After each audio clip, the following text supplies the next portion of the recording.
Bismillahirrahmanirrahim. Assalamualaikum warahmatullahi wabarakatuh. Apa kabar semuanya? Mudah-mudahan selalu dalam lindungan Allah dan sehat semua ya.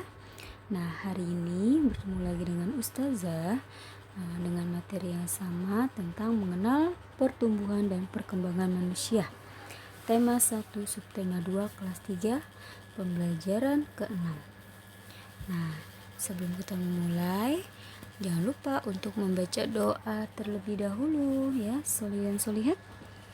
Nah, selanjutnya kegiatan sebelum tidur. Nah, di sini materi hari ini yaitu tentang kegiatan kita sehari-hari, kegiatan kita sebelum tidur, kegiatan kita dalam melakukan aktivitas.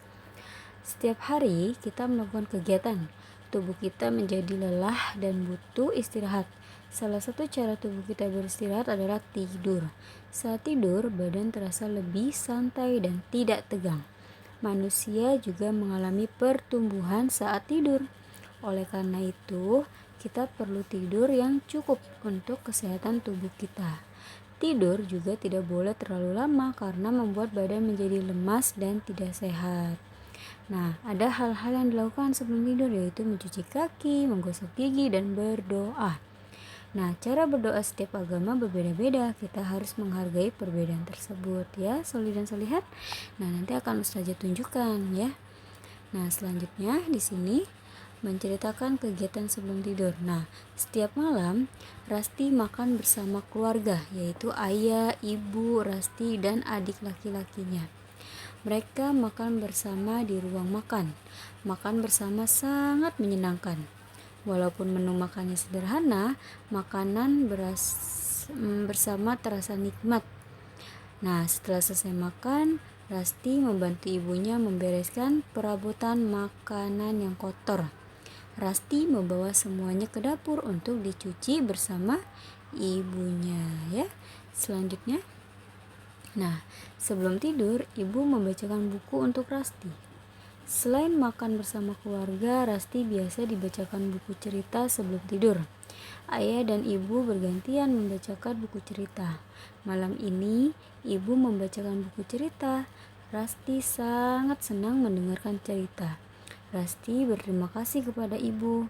Ibu berpesan kepada Rasti untuk berdoa sebelum tidur. Ibu mematikan lampu kamar.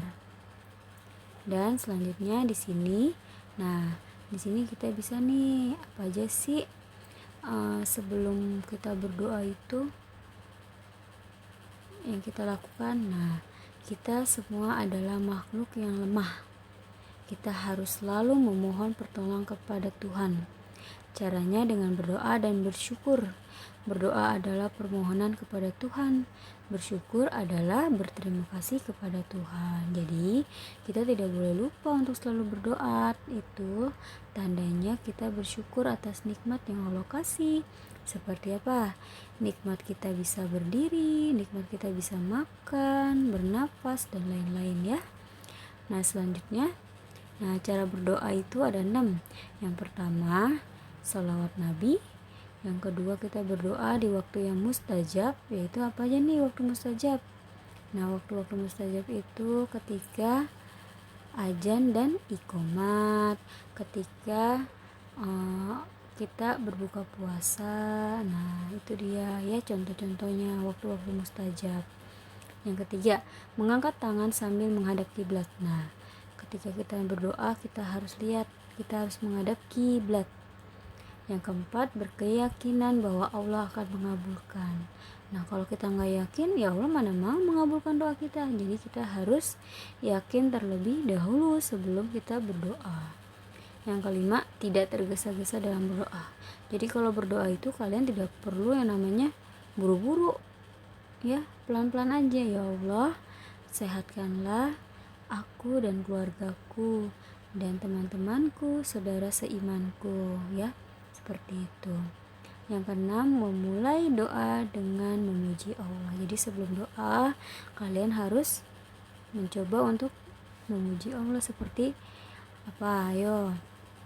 Ya Allah, ya Rahman, ya Rahim. Nah, misalkan subhanallah, walhamdulillah, Allahu akbar. Nah, seperti itu ya. Selanjutnya, Nah, manfaat berdoa. Apa aja sih manfaat berdoa? Nah, manfaat berdoa itu ada 5. Yang pertama, dengan berdoa kita mendapat pertolongan dari Allah yang Maha Esa. Yang kedua, mendapat kemudahan dalam segala urusan. Yang ketiga, hati menjadi tenang dan tentram. Yang keempat, terjaga dari tindakan yang tidak baik. Yang 5, dicukupkan segala kebutuhannya ya. Salat. Nah, Masya Allah kan manfaatnya ini ketika kita berdoa. Nah, selanjutnya, ini cara berdoa setiap agama kita harus menghargai perbedaan tersebut ya. Nah, di sini ada 6 cara berdoa setiap agama. Nah, yang pertama berdoa dengan cara Islam, yaitu kalian udah paham ya.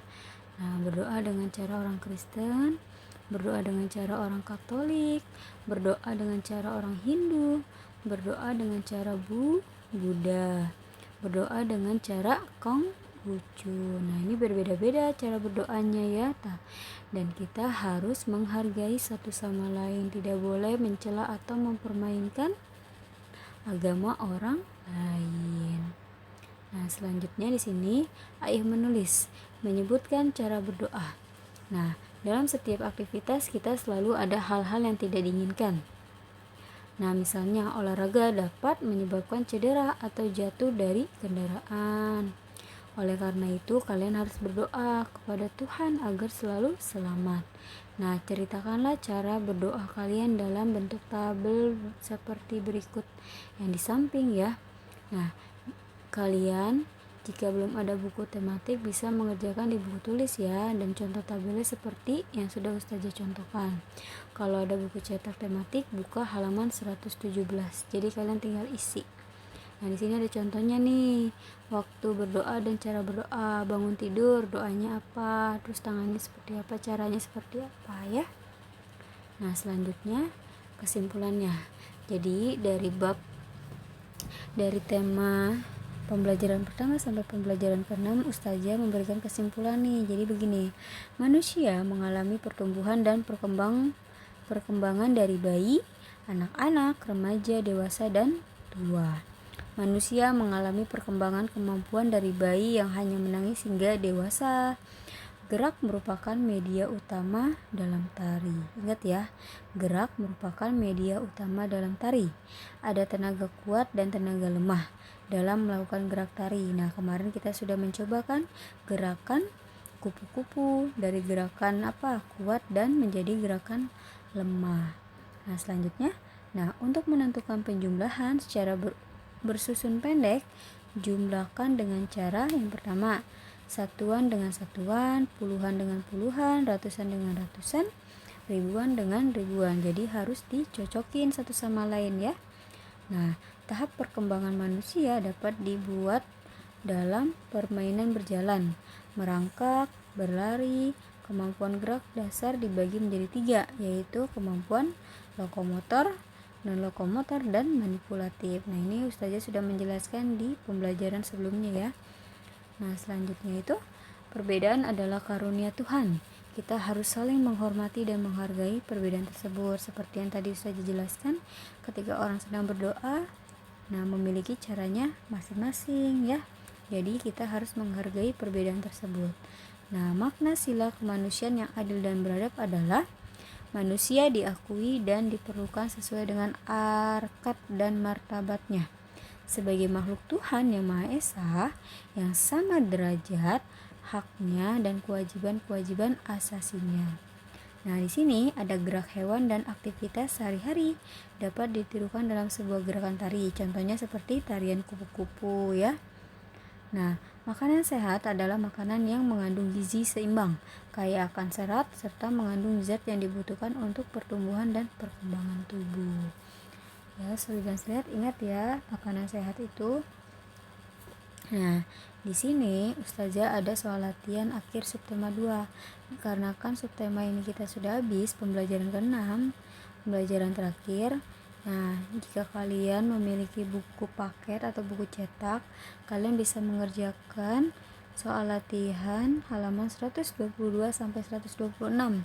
Tapi jika kalian belum memiliki buku cetak, dikerjakannya nanti aja ya, jika kalian sudah memilikinya. Ya, biar kalian tidak menulis ulang, kasihan nanti ya. Nah, sampai di situ penjelasan ustazah, kurang lebihnya mohon maaf. Nah, jika kalian masih belum paham bisa bertanya dengan ustazah ya. Wassalamualaikum warahmatullahi wabarakatuh. Terima kasih.